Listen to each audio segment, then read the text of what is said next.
When you see your star player urgently wanting to go back into the game like this in the season opener, it shows you just how locked in Giannis is already, which is a great sign to see. In this home opener, Damian Lillard had 39 points, set the record for the most points in a debut in Bucks history, and to make matters even better, he got to the line knocking down 17 of his 17 free throw attempts, which helped Dame obtain a 70% true shooting percentage.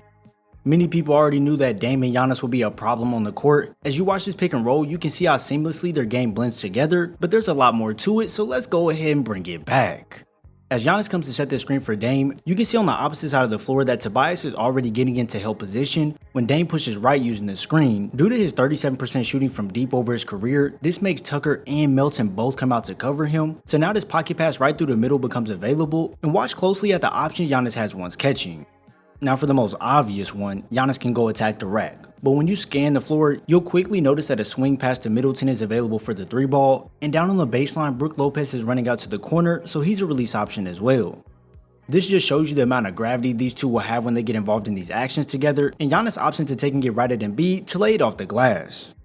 It can truly get so ridiculous that when Dame is moving to this drop zone to maybe pull the jumper, the whole entire Philly team is locked in on him, so Dame passes away and points to the opposite side of the floor as Lopez and Beasley are wide open to the point where they run into each other, and then Lopez knocks it down. The pick and roll and gravity will truly be a problem when dealing with these two, but also these handoffs will be very interesting as well. Usually it'll be smaller guards guarding Lillard opposed to PJ Tucker, and Giannis will most likely have a big on him as well, so if the defense switches on the handoff, they will be severely at a disadvantage most of the time. On this play, Giannis gets crafty using that spin move directly into a mid-range fade, and this is just a bucket the defense will have to live with. Now yeah, Giannis made that jumper, but it doesn't mean that that's always going to be the shot he should take. Because when you have Dame on your team, two defenders will be sent at him off these screens, and first Dame could throw it behind the back to Lopez on the release, but it's too late and D'Anthony Melton rotates back, but here's where things open up. As Dame looks back the other way, he bounces it to Giannis coming up to that elbow area, and now with Embiid stepping out of the paint, bada bing, this pass to Lopez is something Giannis needs to add to his arsenal. Not only is it wide open over the top, but he also has the smaller D'Anthony Melton on him, so it would make for an easy lay-in close. But with confidence, Giannis takes that one rhythm dribble and flows directly into that 15-foot jumper. Some of you might like that Giannis is taking these shots, and some of you may not, but for sure I'll tell you one thing Dame loves within this system. Instead of handling the ball up the court majority of the time and being the main one to push the pace, he now has a freight train in Giannis Antetokounmpo who can not only play the glass, but once he does grab that rebound, instead of looking around for Lillard to pass it to, he can push the rock up the floor himself with a quickness, and when he crosses to the left, this makes Tobias shift his momentum that way, so Giannis abruptly uses that Euro step carryover blowing through the contact and finger rolls it at the front of the rim for the and one. And you can see right there, Dame loves what he's seeing. Since he commands a lot of the defense's attention when he attacks towards the rim, this is when you see the defense completely sink to stop him, opening up many shooters on the outside to light it up. But let's say the defense is successful at crowding around him before he can pass it out. You may think that he's in no man's land on this play, but over here at Hoop Mastery, you know we like to break things down to a science, so let's analyze our options first.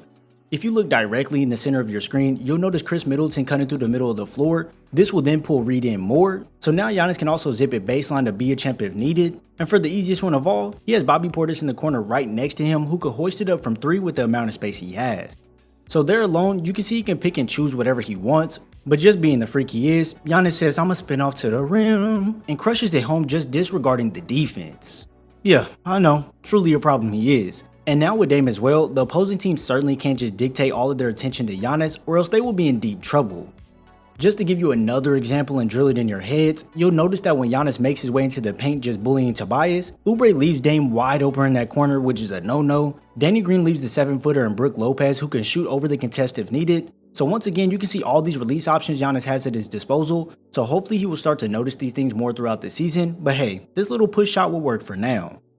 Like honestly, I can't make this up. Maybe you don't see it as easily in real time, but when I freeze it, can you see it now?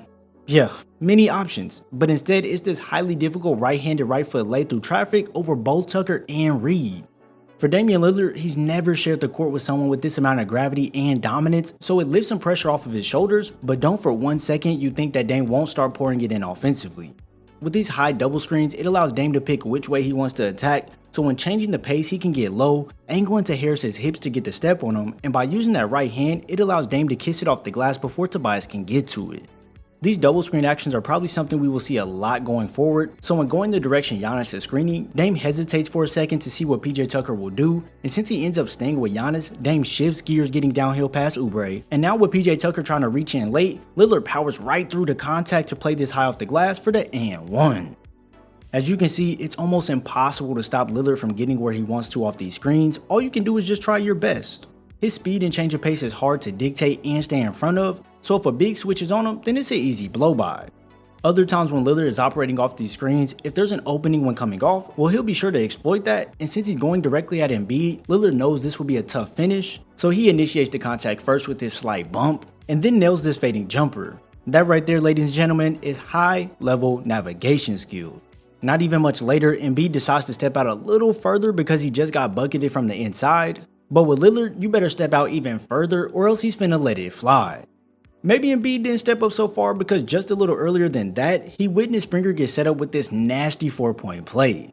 Yeah, honestly, what do you really do? Lillard can bait you right into it, and before you know it, you hear the whistle going off and the ball falling right through the basket. It can all out get nasty out there if you let Dame get going, and for everyone who doesn't know it, you can grab the ball again if you airball a shot attempt, which happened here to Giannis, and instead of getting out to a high level scorer in Lillard, the Sixers decide to start rocking and rolling while Dame lets off a 3 and is golden. See, you can't let Lillard see a big 3 go through the net because that's when his confidence is through the roof and he used that behind the back directly into a crossback to the left, and hey, that's all she wrote, it's Dame time. This duo of Giannis and Dame is truly going to be deadly. Every night they're going to cause problems for the opposing team, just impacting the game in multiple ways. A lot of people say Giannis had a bad game, which I do kind of understand, but if you watch this video and see all the bright spots and openings he creates, you'll see his performance in a different light. I'm excited to see what this duo will do this season, and I also want to know what you all think as well. If you enjoyed this video, be sure to drop a like before heading over to watch this Luka and Lively analysis. I thank you all for your support, and I'll see you in the next video.